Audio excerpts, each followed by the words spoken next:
안녕하세요. 늘 여러분을 지지하는 지지쌤입니다.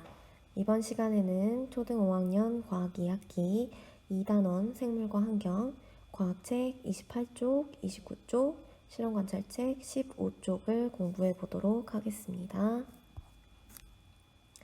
자, 이번 시간 내용 공부하기 전에 먼저 지난 시간에 공부한 내용을 다시 한번 복습해 보도록 할게요.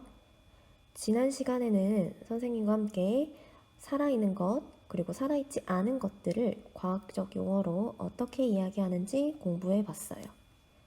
먼저 살아있는 것은 우리 과학적인 용어로 그렇죠. 생물 요소라고 공부했었죠?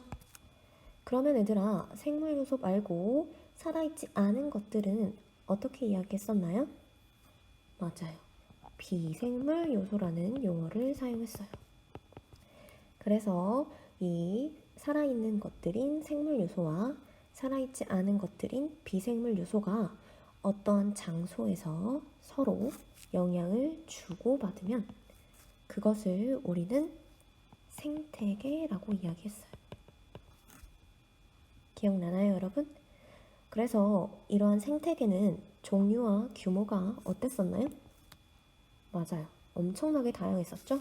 그래서 여러분 주변에 있는 공원 생태계도 있을 수 있었고, 우리 서해안에 주로 보이는 갯벌 생태계도 있었고요. 또 우리 살고 있는 바로 이 지역 도시에도 도시 생태계가 있었죠. 또 숲 생태계도 있었고요. 교과서에서 봤던 연못 생태계도 있었어요.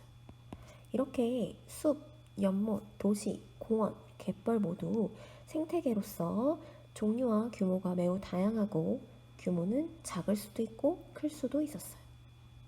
그러면 여러분, 모든 장소가 생태계가 될 수 있었나요? 그쵸. 생태계가 되기 위해서는 한 가지 조건이 필요했어요. 이 한 가지 조건이 뭐였었죠?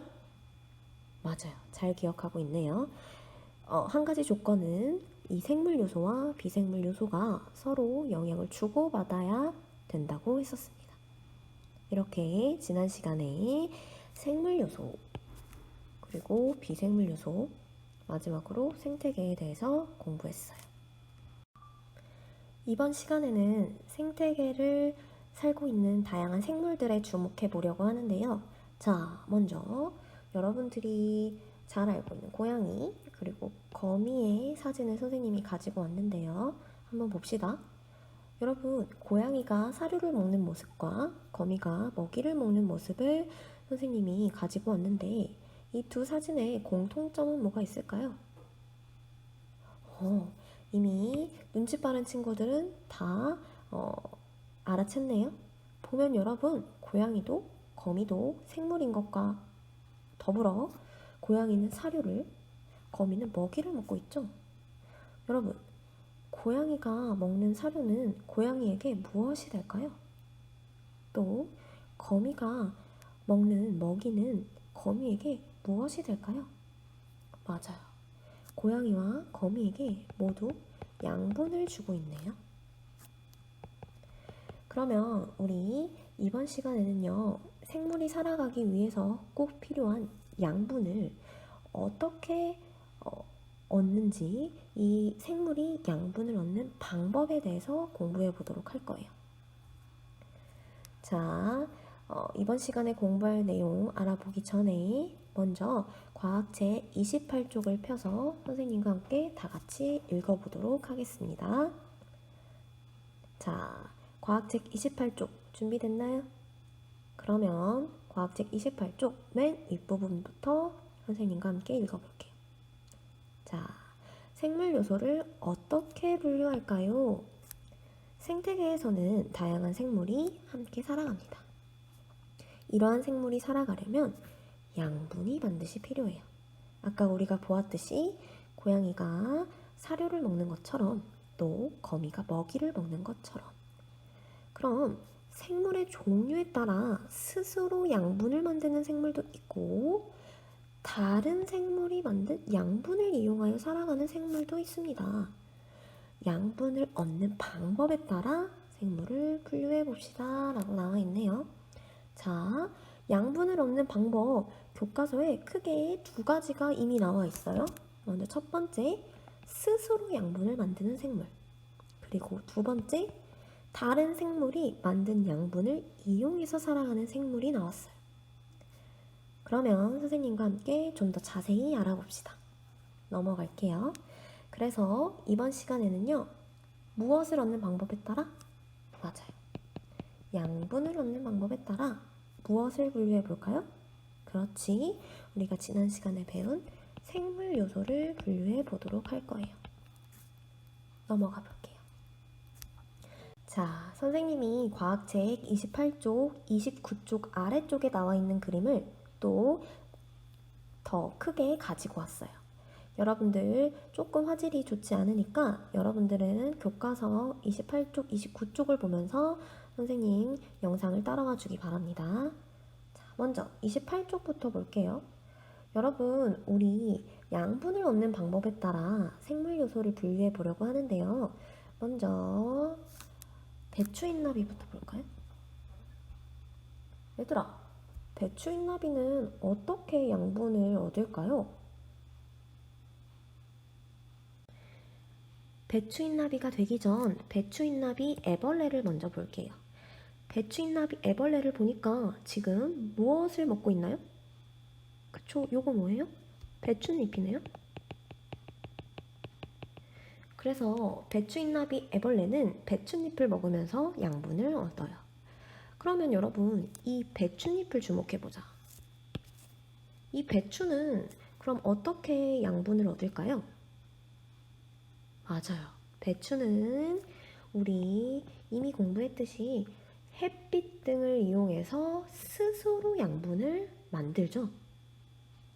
네, 맞아요. 그래서 여러분들 아까 선생님이랑 과학책 28쪽 위쪽에서 보았던 내용 다시 한번 볼게요. 먼저 첫 번째, 스스로 양분을 만드는 생물. 뭐가 있었지? 맞아요. 교과서 28쪽에서 보았듯이 배추가 여기 들어가겠네. 또 다른 생물이 만든 양분을 이용하여 살아가는 생물? 그렇죠. 배추인나비 애벌레가 되겠어요. 다른 생물이 만든 양분이 뭐였지? 그렇죠. 바로 배추가 만든 양분을 이야기하겠죠?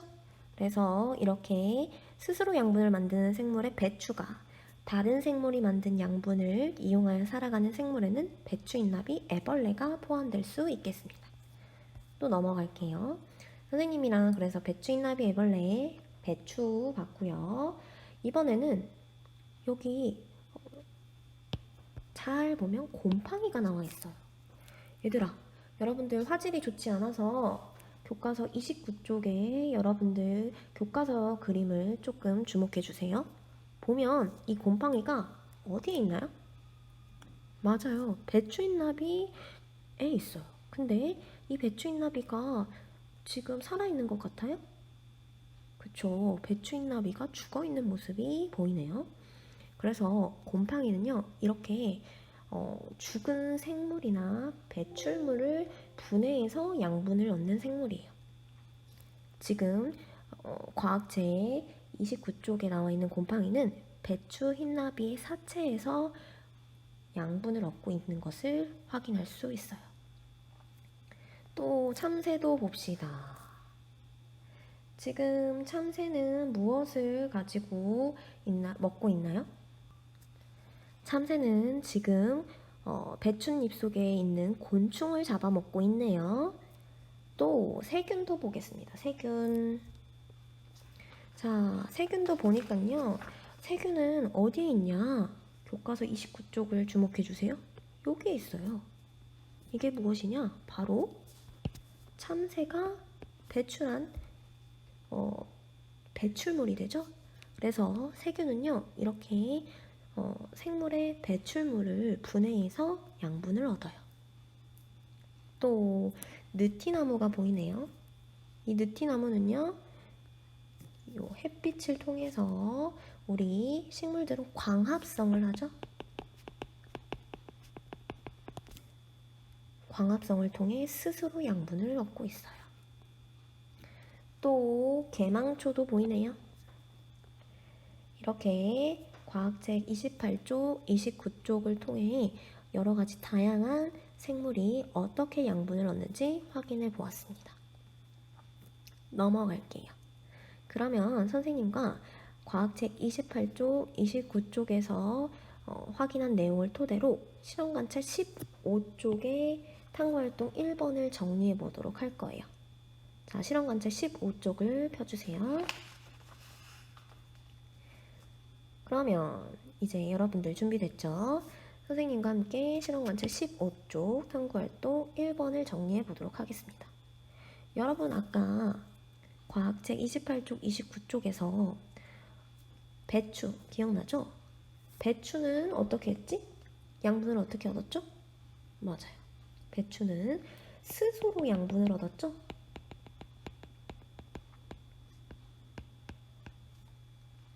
이번에는 배추인나비 애벌레를 볼게요. 배추인나비 애벌레는 배춧잎에서 양분을 얻었어요. 이것은 무엇을 뜻할까? 그렇지. 다른 생물을 먹이로 해서 양분을 얻었던 거죠.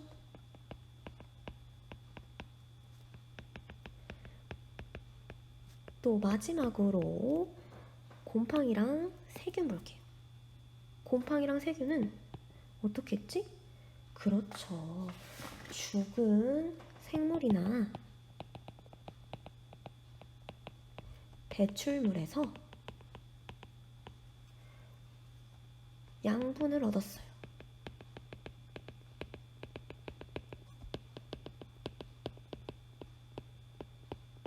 이렇게 크게 세 가지로 분류해 볼 수 있는데요. 먼저 스스로 양분을 얻는 방법을 가지는 생물 요소로는 우리 교과서 과학책 28쪽, 29쪽에 있는 생물 요소 중에는 먼저 아까 확인한 배추 있었고요. 그리고 또 느티나무 있었죠. 또 마지막으로 개망초가 이 스스로 양분을 얻는 생물 요소에 포함이 될 수 있겠습니다. 그리고 두 번째로 다른 생물을 먹이로 하여 양분을 얻는 생물 요소에는 배추인나비 애벌레 있고요. 또 배추인나비도 있을 수 있고 또 마지막으로 참새가 있을 수 있겠죠. 마지막 죽은 생물이나 배출물을 분해해서 양분을 얻는 생물 요소에는 곰팡이 그리고 세균이 포함되겠네요. 그러면 넘어가 볼게요. 자, 실험관찰 15쪽을 보겠습니다. 실험관찰 15쪽의 탐구활동 1번의 내용을 선생님이랑 이미 다 모두 여러분들이 직접 확인해 봤어요. 그래서 이런 식으로 정리해 보면 좋을 것 같습니다. 여러분들 잠시 영상을 멈추고 지금 실험관찰 1번, 탐구활동 1번의 내용을 직접 기록해 보도록 하세요. 지금 시작합니다. 자, 여러분 모두 정리해 보았나요? 그러면 넘어가 보도록 하겠습니다. 자, 이번 시간에 배운 내용을 토대로 오늘 공부한 내용을 과학책 29쪽에서 정리해 보도록 하겠습니다. 여러분들 과학책 29쪽을 펴주세요. 자, 그러면 과학책 29쪽 맨 위에 나와 있는 내용을 선생님과 다 같이 읽어보면서 이번 시간에 공부한 내용을 정리해 보도록 할게요. 자, 읽어봅시다. 배추와 같이, 맞아요. 우리 아까 배추 확인했었죠? 배추와 같이 햇빛 등을 이용하여 살아가는 데 필요한 양분을 어떻게 만든다? 스스로 만든다. 이 스스로 만드는 생물을 우리는 무엇이라고 부르냐? 생산자라고 합니다. 양분을 스스로 만든다, 스스로 생산한다 해서 생산자인 것 같아요. 그리고 배추, 흰나비와 같이 스스로 양분을 만들지 못하고 다른 생물을 먹이로 하여 살아가는 생물을 우리는 무엇이라고 한다? 소비자라고 한다. 다른 생물을 먹이로 하여 살아가기 때문에 배추인나비와 같은 생물에게는 다른 생물들이 소비하는 게 되겠죠? 그래서 소비자라고 이야기한다고 합니다. 또 곰팡이와 같이 주로 죽은 생물이나 배출물을 분해하여 양분을 얻는 생물도 있는데 그 생물을 우리는 분해자라고 합니다. 아까 죽은 생물에는 곰팡이 봤었고요. 또 배출물을 분해하여 양분을 얻는 생물에는 세균이 있었죠. 이렇게 곰팡이와 세균처럼 죽은 생물이나 배출물을 분해해서 양분을 얻는 생물을 우리는 분해자라고 이야기해요.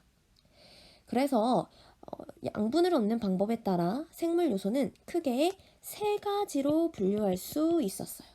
먼저 첫 번째 생산자, 두 번째 소비자, 그리고 마지막 세 번째 분해자라고 분류할 수 있었네요.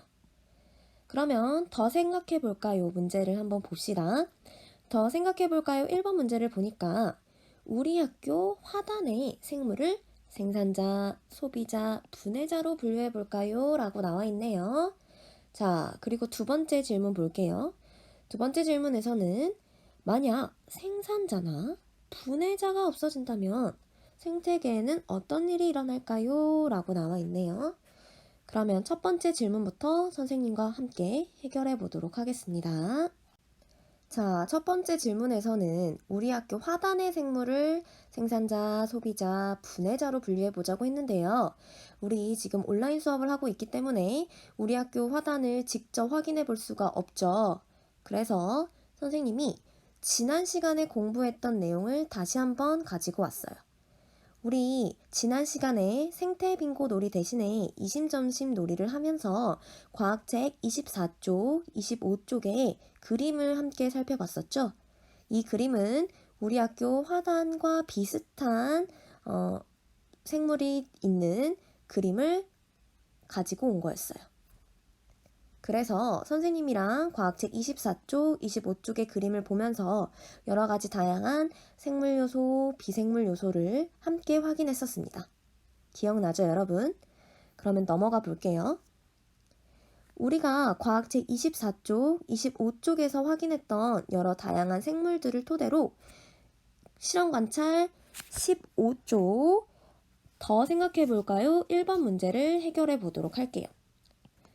선생님이 여러분들 과학책 24쪽, 25쪽에서 확인했던 생물 요소를 이렇게 옆에 가지고 왔어요. 그러면 이 생물 요소들을 보면서 함께 생산자, 소비자, 분해자로 분류해 보도록 하겠습니다. 먼저 국화부터 볼게요. 여러분, 국화는 스스로 양분을 얻을까? 아니면 다른 생물을 먹이로 해서 양분을 얻을까? 아니면 그것도 아니라면 죽은 생물이나 혹은 배출물을 분해해서 양분을 얻을까? 그쵸. 국화는 광합성을 통해서 스스로 양분을 얻는 생물이죠. 그렇기 때문에 생산자에 들어가겠네요. 그렇다면 여러분, 개미는요? 맞아요. 개미는 다른 생물을 먹이로 해서 양분을 얻죠. 소비자에 들어갑니다. 여러분, 고양이는요? 그쵸. 고양이도 다른 생물을 먹이로 해서 양분을 얻어요. 소비자네요. 참새는요? 그쵸. 참새도 마찬가지 소비자입니다. 비둘기는요? 맞아요. 비둘기도 소비자죠. 민들레는요? 그쵸. 민들레의 경우에는 스스로 광합성을 통해서 양분을 얻기 때문에 생산자에 들어갑니다. 여러분, 곰팡이는 어떨까요? 맞아요. 곰팡이는 분해자에 속하죠. 선생님과 방금 전 과학책을 통해서 곰팡이가 어떤 식으로 양분을 얻는지 확인했었죠. 마찬가지 세균도 배출물을 분해해서 양분을 얻기 때문에 분해자에 속합니다. 자, 여러분, 그리고 벚나무, 느티나무, 감나무, 등나무들이 나와 있는데요. 이 벚나무, 느티나무, 감나무, 등나무 모두 식물로서 광합성을 통해서 스스로 양분을 얻고 있죠. 그렇기 때문에 벚나무, 느티나무, 감나무, 등나무는 모두 생산자에 들어가겠습니다. 그래서 선생님과 더 생각해 볼까요? 1번 문제를 확인해 봤어요. 그러면 2번 문제를 또 확인해 볼 건데요. 자, 2번 문제를 먼저 생각해 보기 전에 여러분, 생산자나 분해자가 없어진다면 생태계에는 어떤 일이 일어날까요? 라고 했었죠. 그러면 이 생산자나 분해자가 무엇이었는지 다시 한번 생각해 봅시다. 생산자는 먼저 스스로 광합성을 통해 양분을 얻는 생물 요소였죠. 그럼 이렇게 스스로 양분을 얻는 생물 요소인 생산자가 만약 없어진다면 생태계에는 어떤 일이 일어날까요? 여러분 잘 생각해 봅시다. 일단 생산자 말고 생태계 생물 요소에 포함되는 다른 생물 요소에는 소비자와 분해자도 있었죠. 여러분, 소비자는 어떻게 양분을 얻었죠? 그쵸? 다른 생물을 먹이로 해서 양분을 얻었어요. 얘들아, 다른 생물에는 생산자도 포함될까요? 맞아요. 생산자도 포함이 되죠. 배추인나비 생각해 보세요. 배추인나비는 배춧잎을 먹으면서 양분을 얻었어요. 이 배춧잎은 광합성을 통해서 스스로 양분을 얻는 생산자였어요. 그렇기 때문에 생산자가 없어진다면 이러한 생산자를 먹이로 해서 살아가는, 먹이로 하여 양분을 얻는 누가? 소비자도 사라지게 되겠죠?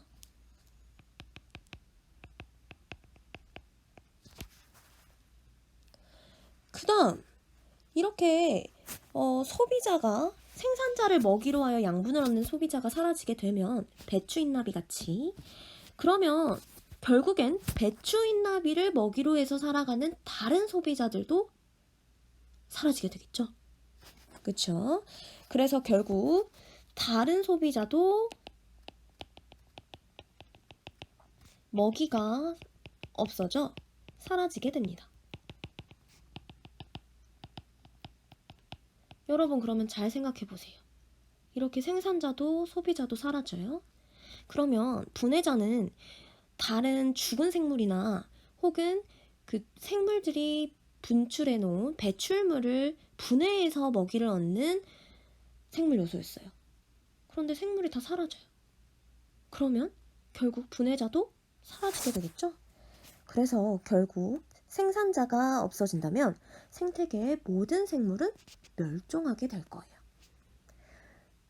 넘어갑니다. 그러면 여러분, 분해자가 없어진다면 어떻게 될까? 자, 분해자는요, 대표적인 생물로서 곰팡이와 세균이 있었죠? 곰팡이와 세균, 우리 지난 학기에 이미 공부했어요. 특히 곰팡이와 같은 균류에는 버섯도 포함이 됐었는데, 한번 봅시다. 이렇게 버섯도 분해자에 속하는데요. 이 버섯은 죽은 생물에서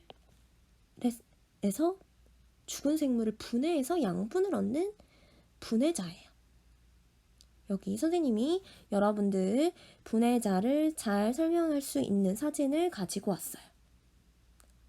보이죠? 그래서 이렇게 이미 죽은 생물에서 양분을 얻어서 죽은 생물을 분해해서 양분을 얻어서 살아가는 생물이 바로 분해자예요.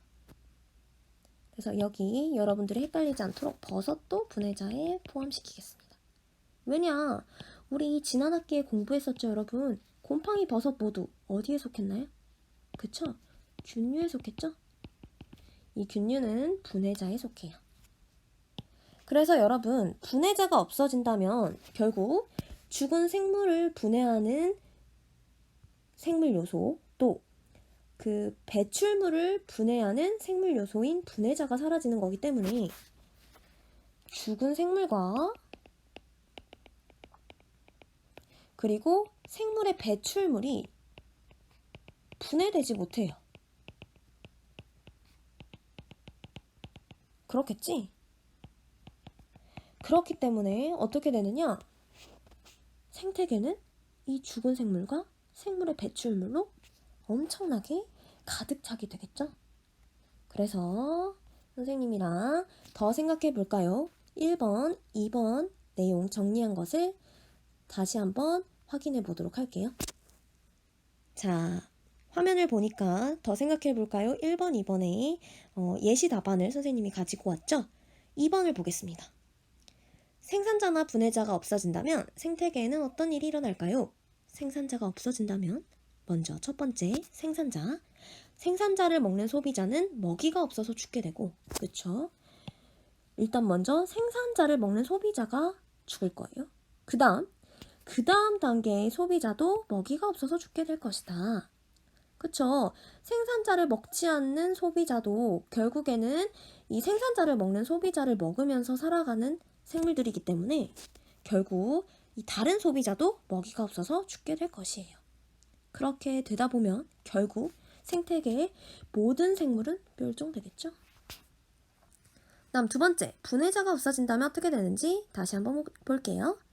분해자가 없어진다면 분해자는 죽은 생물과 생물의 배출물을 분해해주는 역할을 했는데 이러한 역할을 해주는 분해자가 사라지니까 죽은 생물과 생물의 배출물이 분해되지 않아요. 그러면 어떻게 되죠? 쌓이게 되겠죠? 그래서 우리 주변이 죽은 생물과 생물의 배출물로 가득 차게 될 수밖에 없겠습니다. 자, 그러면 선생님과 지금 확인한 더 생각해 볼까요? 1번, 2번 내용을 여러분들 실험 관찰 15쪽에 직접 기록해 보도록 하겠습니다. 잠시 영상을 멈추고 실험 관찰 15쪽 더 생각해 볼까요? 1번, 2번의 내용을 정리해 주세요. 지금 시작합니다. 자, 여러분 모두 정리했나요? 그러면 선생님이랑 이번 시간에 배운 내용을 초간단 복습해보고 마무리 지어보도록 하겠습니다. 자, 이번 시간에는요, 여러분 생태계를 구성하는 요소인 생물 요소와 비생물 요소 중에서도 살아있는 것, 생물 요소에 집중해서 공부를 해봤어요. 자, 생물 요소는요, 크게 세 가지로 분류해 볼 수 있었는데 이 크게 세 가지로 분류하는 기준이 무엇이었나요? 그쵸? 양분을 얻는 방법이었죠? 우리 무언가 분류를 할 때는 그 분류 기준이 되게 중요했어요. 그래서 우리는 이번 시간에 생물 요소를 분류할 때 양분을 얻는 방법에 따라 분류해서 크게 세 가지로 분류를 해보았습니다. 먼저 스스로 양분을 얻어요. 광합성을 통해 스스로 양분을 얻는 생물 요소 무엇이 있었죠? 맞아요. 생산자 있었죠? 자, 이번에는요. 생산자 혹은 다른 소비자, 그러니까 결국 다른 생물을 먹이로 해서 살아가는 양분을 얻는 생물 요소도 있었어요. 그게 바로 소비자였어요. 이 다른 생물에는 당연히 생산자도 포함이 될 수 있었습니다. 그리고 마지막, 죽은 생물이나 혹은 생물의 배출물을 분해해서 살아가는 생물 요소도 있었죠? 맞아요. 바로 분해자였어요. 이렇게 이번 시간에는 선생님과 생물 요소를 양분을 얻는 방법에 따라 크게 세 가지로 분류해서 생산자, 소비자, 분해자로 공부해 봤습니다. 여러분, 그러면 이 생산자, 소비자, 분해자 중에 하나라도 사라진다면 우리 생태계는 결국 어떻게 될까요? 그쵸. 결국에 우리 생태계는 정상적인 생태계의 모습을 띠지 못하고 엉망이 되겠죠? 당연히 생산자가 사라지면 아까 실험 관찰에서도 확인했듯이 결국 소비자도 사라지고 그러다 보면 모든 생물이 멸종하게 됐고요. 소비자도 마찬가지. 그리고 분해자도 마찬가지였죠? 분해자도 결국 우리 살아가는 생태계가 죽은 생물 혹은 다른 생물의 배출물로 가득 쌓이게 되는 현상을 발견할 수 있었어요. 이렇게 선생님과 이번 시간에는 양분을 얻는 방법에 따라 생물 요소를 분류해 보았습니다. 그러면 우리 이제 이번 시간은 마무리 짓도록 하고요. 자, 여러분 모두 다음 시간에 만나요.